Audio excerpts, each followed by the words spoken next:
Unlocking Polynomials, the language of algebra.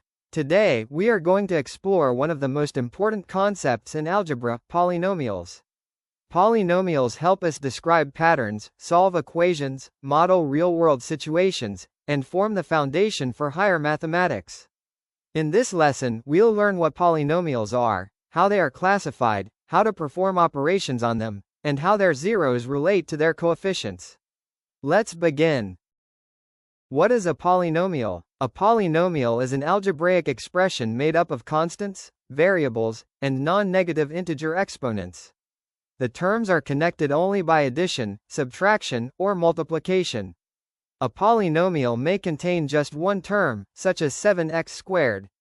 Or it may contain several terms, like 3x squared plus 2x minus 5. Notice that variables never appear in the denominator, and exponents are always whole numbers. Monomials. The simplest polynomial is called a monomial. A monomial contains exactly one term. Examples include 5xy, minus 3x squared, and even the constant number 7. Yes, even a constant is considered a monomial because it has no variables and its degree is 0. Monomials are the basic building blocks of all polynomials. Classification by number of terms. Polynomials are classified according to the number of terms they contain. A polynomial with one term is called a monomial.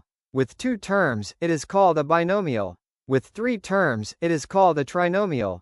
Any expression containing one or more terms is generally called a polynomial. Recognizing these names helps us describe algebraic expressions quickly and accurately. Degree of a monomial. The degree of a monomial is the sum of the exponents of all its variables. For example, in 5x squared y cubed, the exponent of x is 2. The exponent of y is 3. Adding them gives a degree of 5. For a constant like 9, there are no variables. Therefore, its degree is 0. The degree of a polynomial is determined differently. Here, we first find the degree of every individual term. The highest degree among those terms becomes the degree of the entire polynomial. The degree tells us important information about the polynomial's graph, its behavior, and the maximum number of zeros it can have.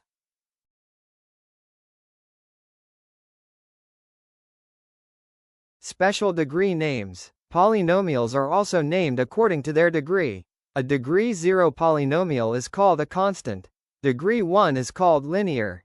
Degree 2 is called quadratic. Degree 3 is called cubic. As the degree increases, the graph becomes more complex and can have additional turning points. Standard form. To make polynomials easier to read, we write them in standard form. The terms are arranged from the highest exponent down to the constant term.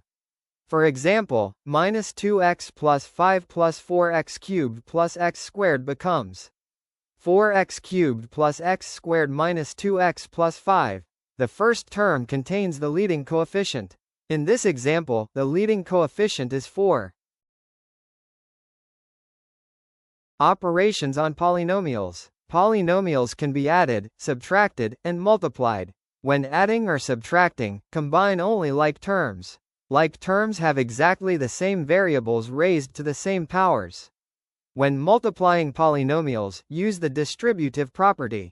Multiply every term in one polynomial by every term in the other. These operations are widely used in engineering, economics, computer science, and physics. Quick challenge. Let's test our understanding. Consider the polynomial 3x squared plus 4x plus 1. Can you identify its degree? Since the highest exponent is 2, the degree is 2. How many terms does it contain? 3 terms. Therefore, it is a trinomial. Finally, the leading coefficient is 3. Excellent. The degree of a polynomial is determined differently. Here, we first find the degree of every individual term. The highest degree among those terms becomes the degree of the entire polynomial. The degree tells us important information about the polynomial's graph, its behavior, and the maximum number of zeros it can have. Graph of a quadratic. Quadratic equations produce beautiful U-shaped curves called parabolas. To sketch a parabola, first find the vertex. Next, calculate the y-intercept by substituting x equals 0. Then find the x-intercepts by solving the equation. Finally, plot all the points and draw a smooth curve. Parabolas appear in bridge design, satellite dishes, fountains, sports, and many engineering applications. Relationship between zeros and coefficients of a quadratic. Let's see how zeros are related to the coefficients. Consider the quadratic polynomial x squared plus 7x plus 10. Factoring gives x plus 2 multiplied by x plus 5. Therefore, the zeros are minus 2 and minus 5.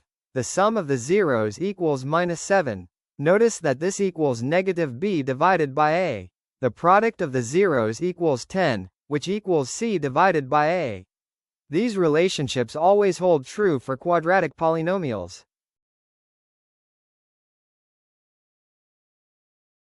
Relationship between zeros and coefficients of a cubic polynomial. Now consider a cubic polynomial. Suppose its zeros are 4, minus 2, and 1/2. The relationships become, the sum of the zeros equals negative b divided by a. The sum of the products of the zeros taken 2 at a time equals c divided by a. The product of all three zeros equals negative d divided by a.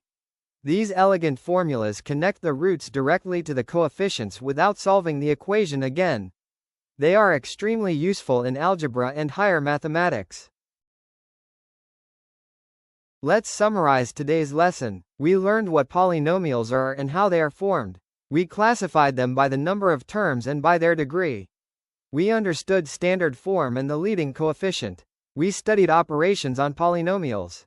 Finally, we explored zeros of polynomials and their important relationships with coefficients for both quadratic and cubic equations. Polynomials are one of the most powerful tools in mathematics, helping us solve real-world problems in science, engineering, economics, and technology. Thank you for learning.